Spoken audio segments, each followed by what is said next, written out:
आप मुझे यम के 5 के बाद आने वाले सीक्वेंस में यमों के नाम बताइए तो, after first 5।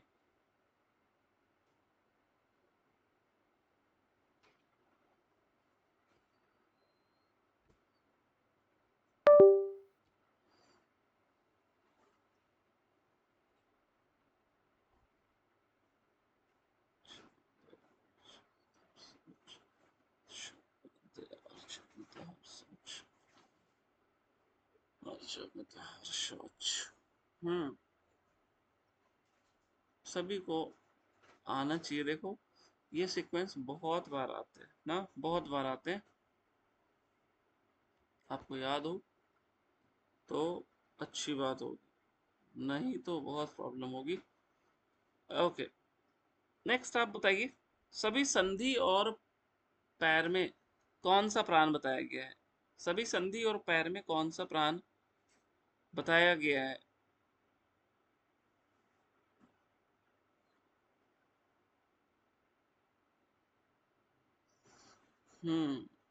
Yes, it's Udaan. Okay, आप मुझे बताइए, किसके अभ्यास से वशिष्ठ संहिता के अनुसार हमें भ्रूण हत्या जैसे पापों से मुक्ति मिल जाती है? किसके अभ्यास से और कितने समय में, ये भी आप बता दें, कितने समय में और किसके अभ्यास से?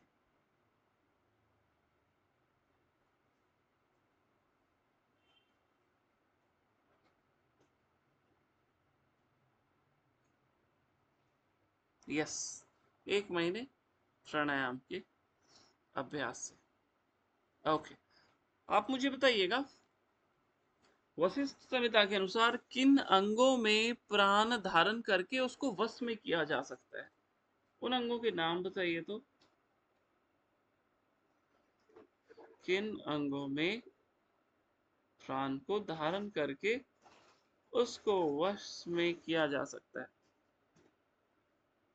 थोड़ा सिंप्लीफाई करते हैं, संध्या वंदन के समय प्राण को कहाँ धारण करने के लिए बोला गया है?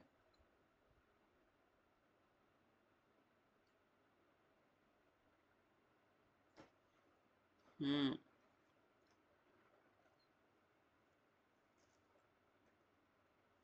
बढ़िया। हाँ, 3 जगह बताया गया है। सबसे पहले पैर का अंगूठा, नाभि, नाभि, मूत्र, मुख, नासिका, पैर। नहीं, थोड़ा सा कंफ्यूज हो गया। 3 जगह बोले थे, हृदय, सॉरी, सबसे पहले पैर का अंगूठा, फिर नाभि, और फिर नासिका। पैर का अंगूठा, हृदय और नासिका। हाँ, यस। ये कहाँ पे बताया गया है? देखना तो सीधो एग्जैक्ट ये बातें कहाँ पे बताई गई? जो चीज अभी हम लोग डिस्कस कर रहे केवली हैं, कुंभक कहाँ पे नाद के बाद, केवली कुंभक, केवल कुंभक नाद के बाद। था? देखो जहाँ पे ना हम लोग प्राणायाम की बात आती है, प्राणायाम,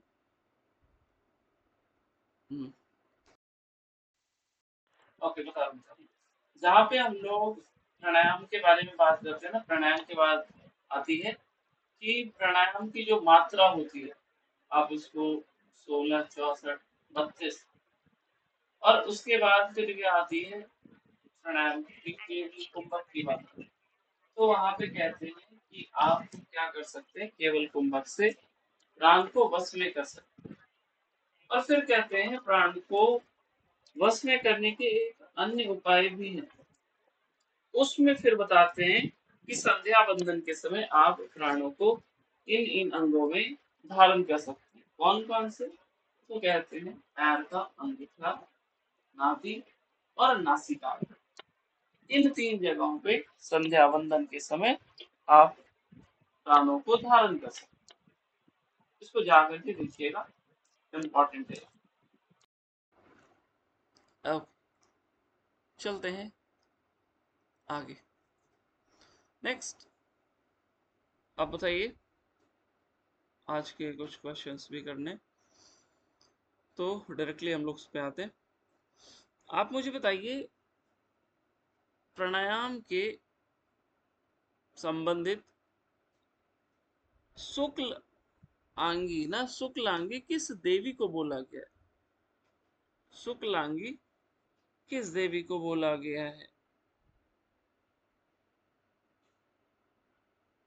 शुक्लांगी किस देवी को बोला गया है?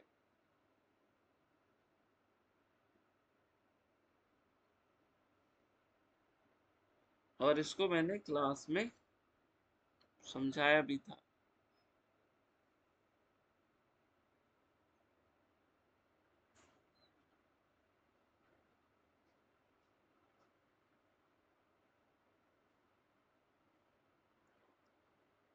ओके, पश्चिमा, सावित्री, महेश्वरी, चलो ये सभी सही है। किसी ने मकार, पश्चिमा, त्रिलोचना। हाँ, देखो, ये जो ओमकार प्राणायाम है, सुनिएगा ध्यान से, यहाँ पे ना बुक में थोड़ी सी मिस प्रिंट है, इसको जा करके आप पढ़ना। जो बात आप घेरंड संहिता में ओमकार प्राणायाम, वहां पे ओमकार प्राणायाम को ओमकार करके नहीं बताया गया, लेकिन जो सगर्भ प्राणायाम की विधि है ना, जो आपने नाड़ी शुद्धि पढ़ी, सैमनु निर्मनु, और उसके बाद बात आती है सगर्भ प्राणायाम की, तो वहां पे आपको देखने को मिलता है अकार, उकार और मकार। क्लियरली नहीं लिखा है वहां पे, लेकिन ब्रह्मा, विष्णु, महेश, उनके गुणों की, उनके वर्णों की चर्चा हमें मिलती है। और एज इट इज चीज आपको गोरक्ष संहिता में ओमकार प्राणायाम मिलती है। वही बात आपको वशिष्ठ संहिता में मिलती है, लेकिन उसमें जो इंपॉर्टेंट बात है, वहां पे देवियों के बारे में बताया गया। देवियों की चर्चा और कहीं नहीं मिलती। तो जब आप आकार की बात करते हैं, तो आकार की देवी किनको बोला गया है? आकार की देवी किनको बोला गया है? क्या नाम है उस देवी का? Yes, it's Gayatri. और उनका वर्ण क्या बोला गया है? उनका वर्ण क्या बोला गया है? यस, इट्स रक्त वर्ण। देखो, वर्ण, गुण, देवी, इनसे क्वेश्चन आते हैं, भर भर के आते हैं, इसको ध्यान रखिएगा। उसी तरीके से जब आप घेरंड संहिता देखते हैं, तो वहां पे आकार के देवता किनको बोला गया है प्राणायाम में? आकार के देवता किनको बोला गया है? यस, ब्रह्मा जी। और उनका वर्ण क्या बोला गया है वहां पे?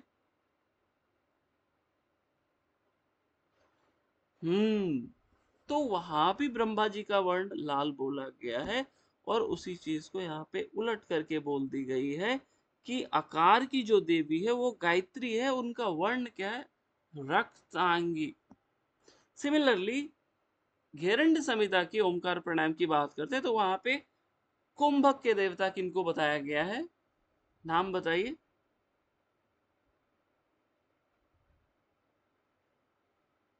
कुंभक के देवता किनको बोला गया है घेरंड संहिता के सगर्भ प्राणायाम में? Yes, Vishnu, but exact word जो यूज किया गया हरि, बट कोई बात नहीं, एक ही है। यस, विष्णु। और इनका वर्ण क्या बताया गया है घेरंड संहिता में? विष्णु का वर्ण क्या बताया गया घेरंड संहिता में?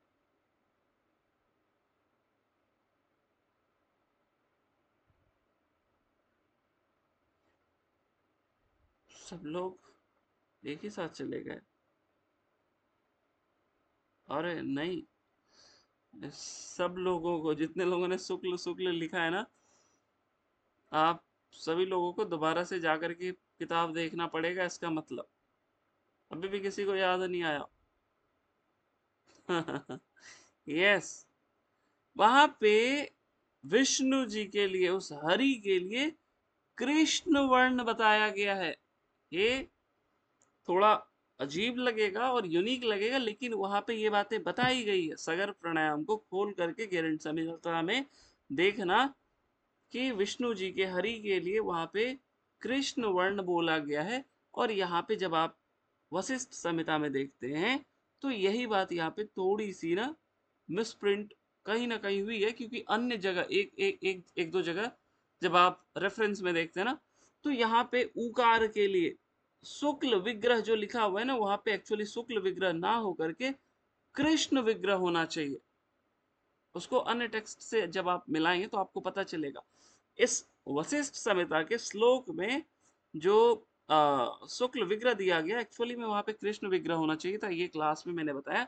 और फाइनली घेरंड संहिता में जो रेचक के देवता शिव हैं, उनका वर्ण क्या बताया गया है? घेरंड संहिता में रेचक के देवता का वर्ण क्या बताया गया है?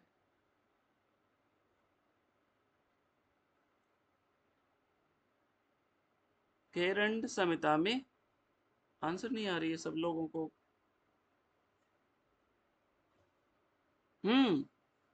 वहां पे शिव का वर्ण शुक्ल वर्ण बताया गया है। और वशिष्ठ संहिता के भी श्लोक में जब जाते हैं तो कहते हैं मकार मूर्ति शुक्लांगी। ये बिल्कुल ठीक लिखा हुआ है। बट जो कुंभक के लिए, उकार के लिए बोला गया शुक्ल विग्रह, एक्चुअली वहां पे कृष्ण विग्रह होना चाहिए। तो इसको आप देखिएगा, इंपॉर्टेंट, बहुत इंपॉर्टेंट है ये बात। ओके, एनीवे, चलते हैं आगे। क्लियर हो गया तो एक बार ना थम्स अप कर दीजिए। क्लियर हुआ ये बात जो मैंने अभी बताई? ये बहुत इंपॉर्टेंट थी। ओके, नाइस, चलते हैं आगे। आप मुझे बताइए, वृद्धा किस देवी को बोला गया? वृद्धा, वृद्धा किस देवी को बोला गया? अकार की देवी को, उकार की देवी को, या मकार की देवी को, या सावित्री, या गायत्री? कुछ भी लिख दे, मैं समझ जाऊंगा। बढ़िया, यस, इट्स मकार ना, इट्स मकार। चलते हैं अगले अभ्यास की ओर, अगले क्वेश्चन की। आप मुझे बताइए, नादानुसंधान के दौरान मध्य में कौन सी ध्वनि सुनाई देती है? वशिष्ठ संहिता के अनुसार नादानुसंधान की अवस्था में मध्य में कौन सी ध्वनि सुनाई देती है?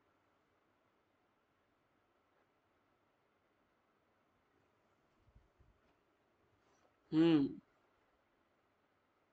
यस, इट्स मेघ। यहाँ पे, अच्छा, पूछ ही लेता हूं तीनों में, अंत में कौन सी ध्वनि सुनाई देती है? अंत में कौन सी ध्वनि सुनाई देती है?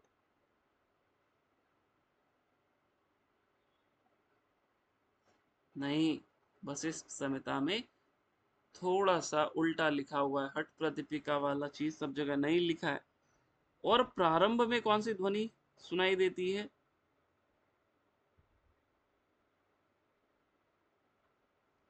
यस, बहुत बढ़िया, बहुत लोगों ने सही आंसर दिया। प्रारंभ में शंख की ध्वनि, मध्य में मेघ की ध्वनि, और अंत में झरने की ध्वनि। यहां से क्वेश्चन नहीं आया है, वशिष्ठ संहिता से क्वेश्चन आते हैं, तो संभावित है कि अब आपसे ये पूछा जा सकता है। ओके, आप मुझे बताइए, वशिष्ठ संहिता के अनुसार आत्मा के समान आत्मा में ही देखना क्या है? वशिष्ठ संहिता के अनुसार आत्मा के समान आत्मा में ही देखना क्या है?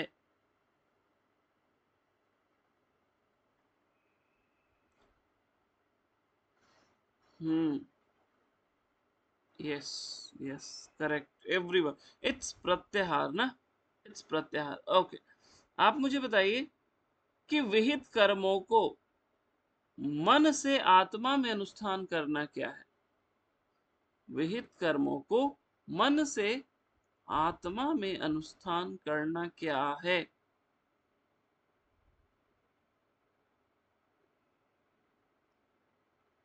हम्म, यस, ये भी प्रत्याहार है ना। प्रत्याहार 4 प्रकार का बताया गया, तो 4 में 2 ये हो गए, बाकी 2 आपको पता है। एक मन को अंतर्मुखी करना और 18 मर्म स्थानों में प्राणों को ठहराना। देखो, मैंने इस बार बहुत स्ट्रिक्टली बोला था आपको 18 मर्म स्थान याद होने चाहिए, उनके आपस के बीच में कितना गैप है ये भी मैंने आपसे पूछा था।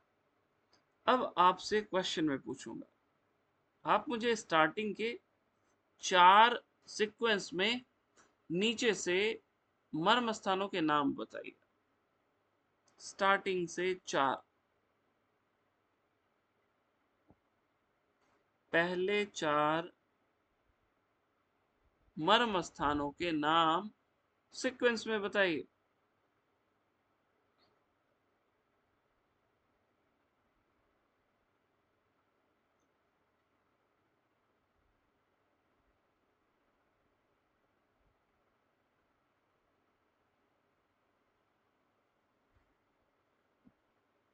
अरे नीचे से ऊपर से काउंट कर रहे हैं क्या आप लोग?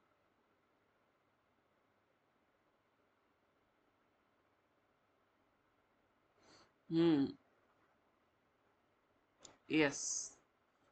पैर का अंगूठा, टखना, जंघा मध्य ना, गुल्फ बोली, टखना बोली, हाँ, जंघा मध्य होगा। जंघा मध्य, घुटना नहीं बोलेंगे आप। पहले सीक्वेंस में ना, हाँ नीचे से। पैर का अंगूठा, गुल्फ, जंघा मध्य एंड चिति मूल। चिति मूल बोलते हैं घुटनों के नीचे ना, चिति, चिति युग्म, चिति अक्सर हम लोग घुटने को बोलते हैं, तो चिति मूल घुटने के नीचे ना। हाँ, बढ़िया निवेदिता जी, यस। हाँ धानी जी, 2 बार रिपीट किया रहा मैंने ना, नीचे से पहले 4। ओके, यस, बढ़िया। अगर अच्छा बात है पता है तो, नहीं पता है तो उसको जा करके जरूर याद कर लीजिएगा, शायद पूछ लिया जाए। ये मैंने केवल 4 ही पूछे, आपको सारे याद होने चाहिए। ओके, आप मुझे बताइए कि यम आदि गुणों से संयुक्त होकर मन की आत्मा में स्थिरता, ये क्या है?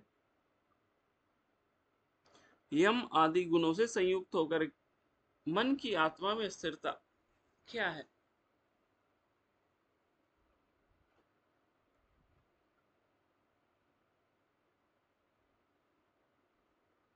यस, इट्स धारणा।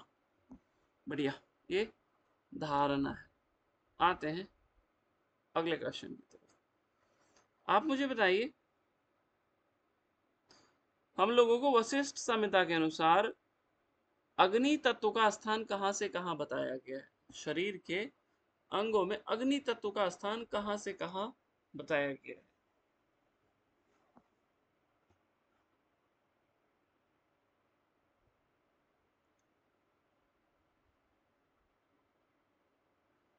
खुदा से हृदय, अग्नि तत्व का स्थान कहां से कहां बताया गया? सभी लोग, वेट कर रहा हूं मैं।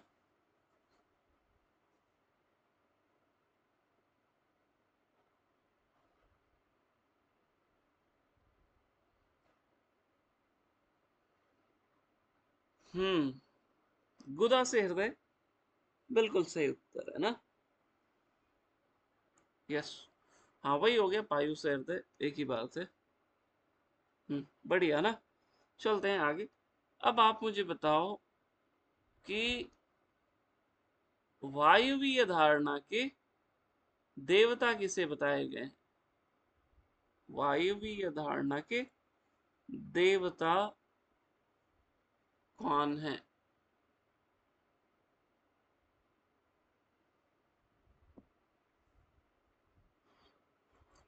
वायुवीय धारणा के देवता के नाम बताइए।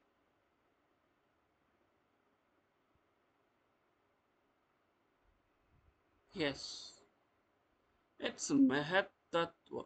जहां कहीं भी धारणा की चर्चा मिलती है आप उसको अच्छे से देख लें। यस, महत्त्व नहीं, महत्त्व होगा, सभी ध्यान दीजिए। ओके, आप मुझे बताइए जल तत्व का स्थान कहां से कहां बताया गया है?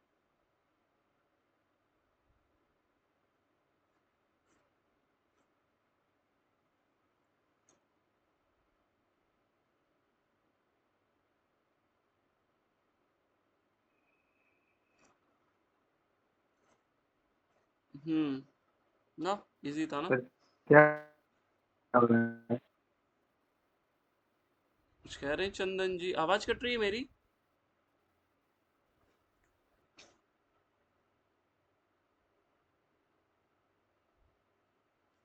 आ रही है आवाज? सर क्वेश्चन क्या पूछा था सर, मिस कर गया। मैंने पूछा जल तत्व का स्थान कहां से कहां बताया गया है?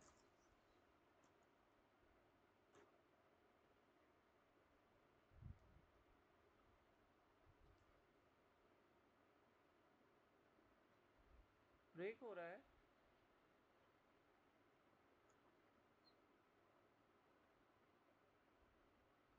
ओके, यस, जानू से गुदा is the right answer.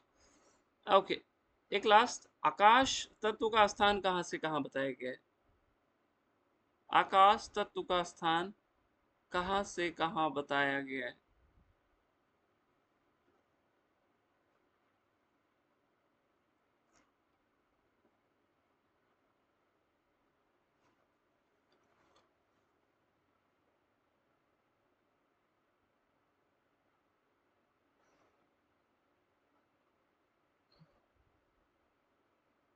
Yes, बढ़िया ना, भ्रूमध्य से मूर्धा पर्यंत, मूर्धा के अंत तक। ये इंपॉर्टेंट है, इसको ध्यान रखिएगा, यहां से क्वेश्चन आ चुका है। ओके ना, यहां से क्वेश्चन आ चुके हैं, इसलिए ये इंपॉर्टेंट। नेक्स्ट आप मुझे बताइएगा, हम लोगों को एक चीज देखने को मिलती है, भोक्ता, भोक्तृ, भोग्य, भोगायतन और भोग का साधन। यहाँ पे भोगता किसे कहा गया है? भोगता के बारे में क्या बातें बताई गई? किसको कहा गया भोगता? भोक्ता किसे कहा गया?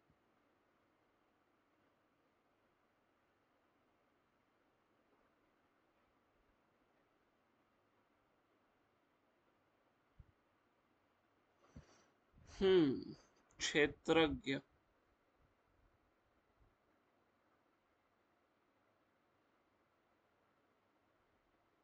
यस ना, यस, क्षेत्रज्ञ इज द करेक्ट आंसर। अभी जो मैंने बोला ना, इसका सीक्वेंस बताइए तो। भुक्ति, भोग्य, भोगायतन, भोगता, इसका सीक्वेंस बताइए तो। भुक्ति, भोग्य, भोगायतन, भोक्ता, इसका सीक्वेंस बताइए।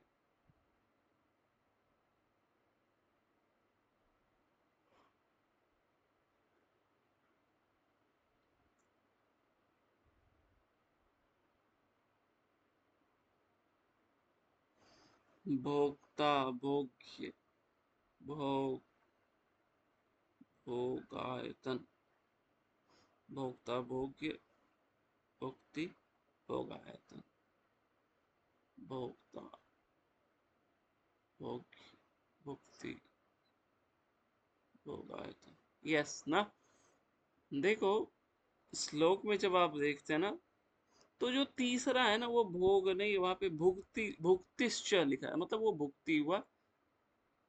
तो आप इसी सीक्वेंस में याद रखिएगा, भोक्ता, भोग्य, भुक्तिश्च, भोगायतन, राइट, इस सीक्वेंस में याद रखिएगा। कभी आया नहीं है, बट कौन जाने कब क्या पूछ लिया जाए, इंपॉर्टेंट है, याद रखिएगा। ओके, आप मुझे बताइए, हम लोगों को ओमकार प्राणायाम के बारे में कि किन दो प्राण का संयोग प्राणायाम कहा गया है। किन दो प्राण का संयोग प्राणायाम बताया गया है।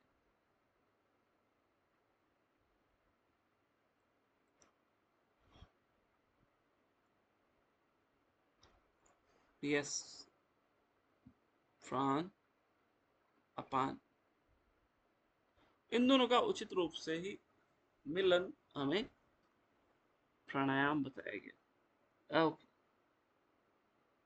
आप मुझे बताइए मध्यम प्राणायाम का क्या लक्षण बताया गया है। मध्यम प्राणायाम का क्या लक्षण बताया गया।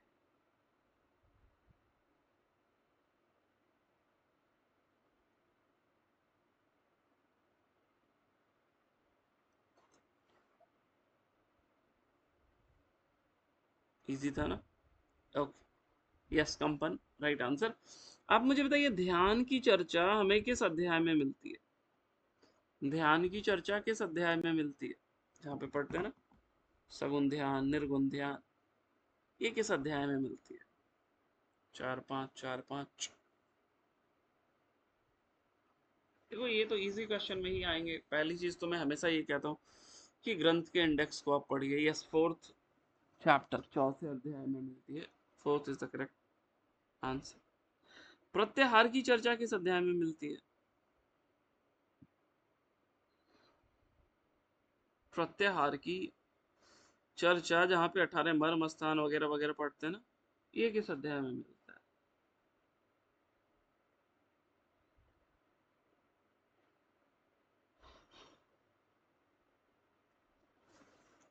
यस, ये थर्ड चैप्टर में मिलती है। हाँ, थर्ड चैप्टर। आसन की चर्चा किस चैप्टर में मिलती है।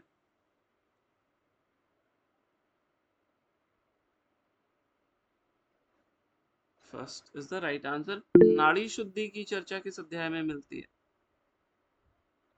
नाड़ी शुद्धि,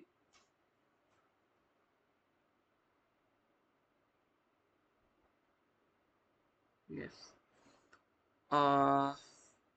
ओमकार प्राणायाम की चर्चा कहाँ मिलती है।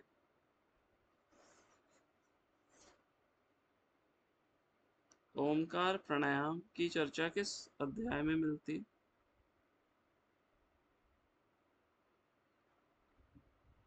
देखो सिंपल सिंपल क्वेश्चन में फंस रहे हैं आप ना, एकदम सिंपल है। Yes, this is in third chapter ना, जहाँ पे प्रॉपर अकार उकार मकार के बारे में समझाया गया है। ओके, प्रवर्तक और निर्वर्तक कर्म की चर्चा किस अध्याय में।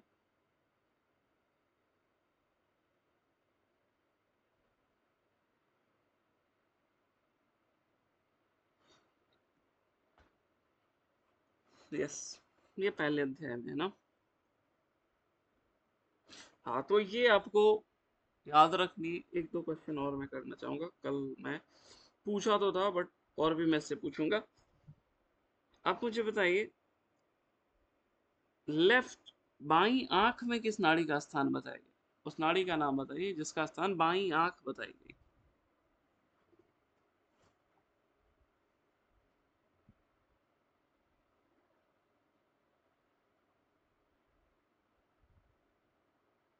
लेफ्ट आई, आवाज आ रही है।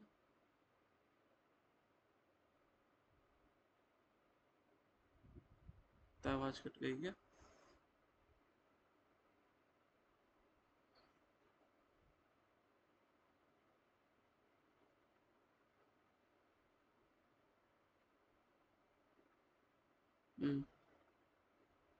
Yes, Gandhari is the correct answer. Yes, Gandhari. आप मुझे बताइए कि कंद के मध्य में और गुदा के मूल से नीचे तक जाने वाली नाड़ी कौन सी। कंद मध्य के नीचे, गुदा मूल से नीचे तक जाने वाली नाड़ी।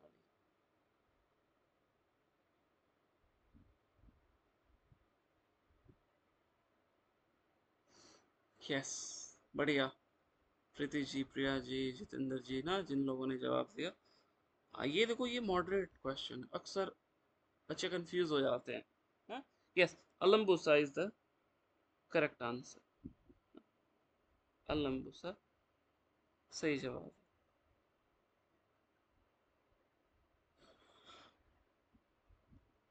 नेक्स्ट आप बताइए, तंद्रा।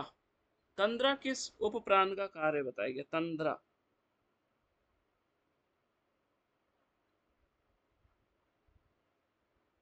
तंद्रा। तंद्रा किस उपप्राण का कार्य बताया गया है?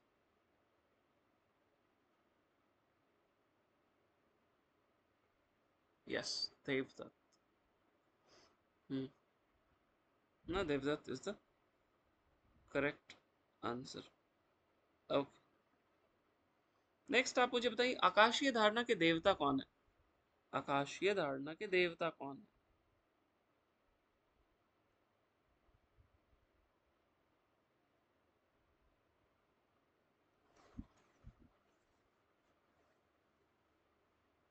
आकाशीय धारणा, अरे नहीं नहीं,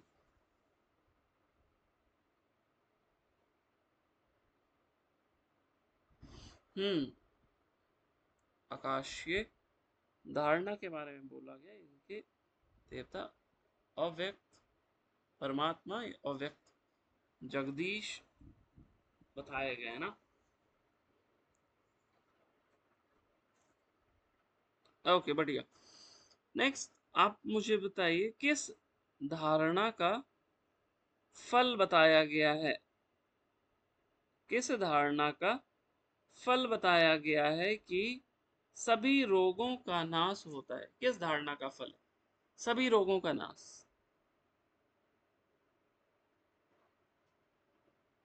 आकाश, जल, पृथ्वी, अग्नि, वायु। यस, जल is the correct answer.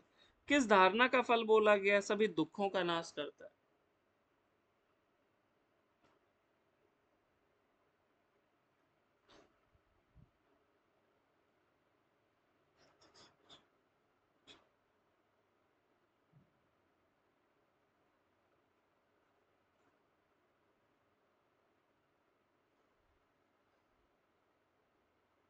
Yes, आकाशीय इज द राइट आंसर ना, आकाशीय। दो ही धारणा का फल बताया गया, ये बात बहुत दफा मैंने बता रखी है, इसको याद रखना। चलिए, आप मुझे बताइए, हृदय अंदर अंतर आकाश में बाह्य आकाश का चिंतन करना क्या है?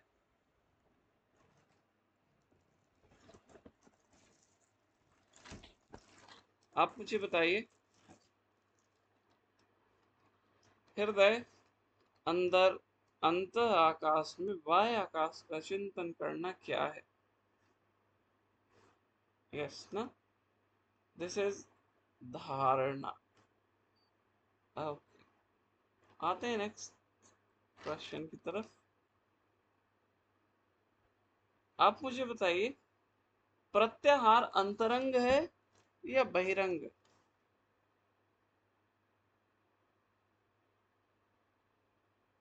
प्रत्याहार अंतरंग या बहिरंग? दिस इज अंतरंग, लेकिन योग सूत्र में थोड़ा सा उल्टा पड़ता है, कोई नहीं। आप मुझे बताइए, जल तत्व पे हमें कितनी घटी धारणा करनी है? जल तत्व पे कितनी घटी धारणा करना है?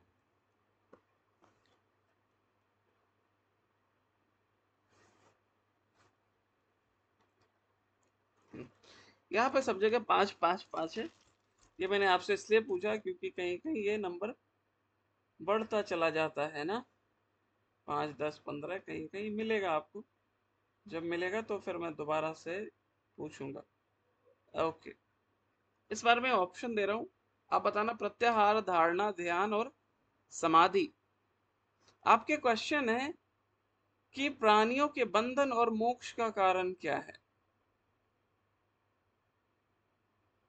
प्राणियों के बंधन और मोक्ष का कारण क्या है? प्रत्याहार, धारणा, ध्यान और समाधि क्या है?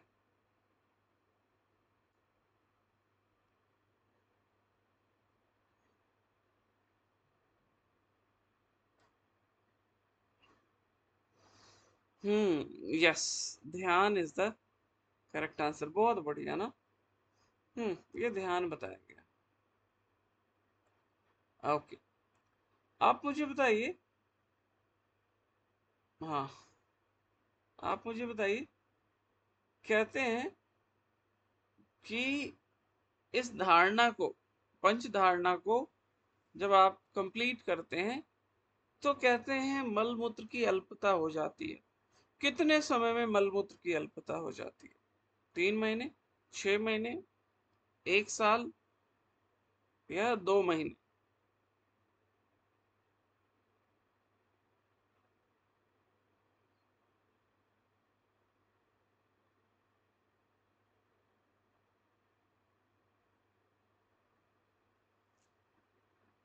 Yes, 1 year is the right answer. बढ़िया। देखो यहाँ पे धारणा के बारे में ना जो 3-4 डेफिनेशन दी गई, ये सुपर इम्पोर्टेंट है, आप ध्यान रखना, क्योंकि हो सकता है आपसे पूछ लिया जाए किस ग्रंथ में दिया गया है, तो शायद आप कंफ्यूज हो जाए। सगुण ध्यान कितने प्रकार बताए गए? सगुण ध्यान के कितने प्रकार?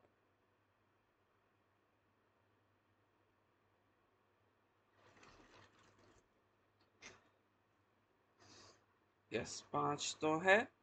आप बताओ।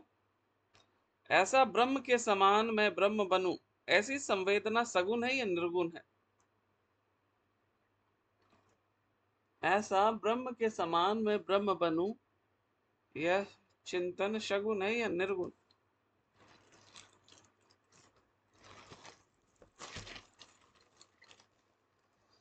हम्म यही निर्गुण ध्यान है ना, अहम ब्रह्मास्मि, ये मैं बन जाऊं, यही निर्गुण ध्यान है।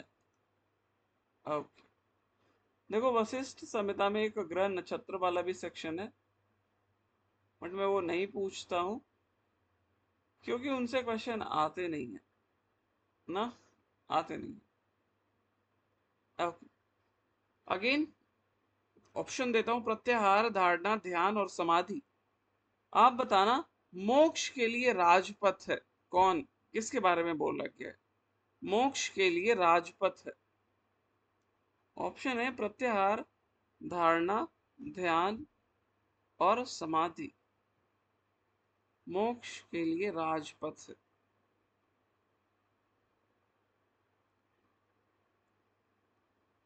यस, इट्स ध्यान। ये बातें ध्यान के लिए बताई गई है।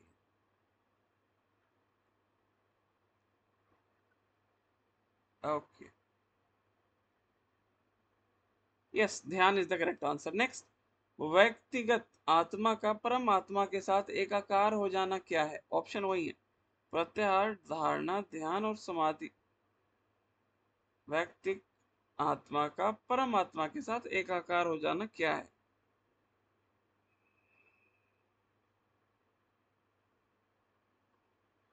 बढ़िया, इट्स समाधि, इट्स समाधि।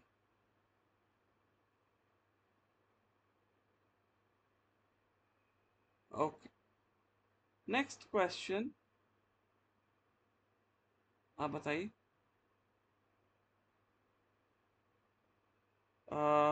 एक सेकेंड। हाँ, भव पाश को दूर करने वाला क्या है? ऑप्शन वही है, भव पाश को दूर करने वाला क्या है? प्रत्याहार, धारणा, ध्यान और समाधि, क्या है ये?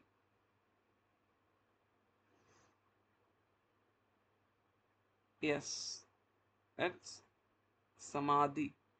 बढ़िया। ओके, नेक्स्ट आप मुझे बताइए, सगुण ध्यान की जो चर्चा मिलती है ना, सगुण ध्यान के लिए कोई आसन बोला गया कि इस आसन में बैठ करके आप ध्यान करो?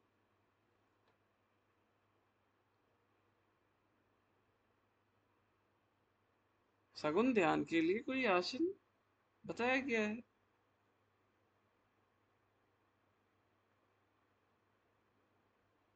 है याद किसी को? कि मेरी बैटरी लो हो गई, जल्दी बताइए।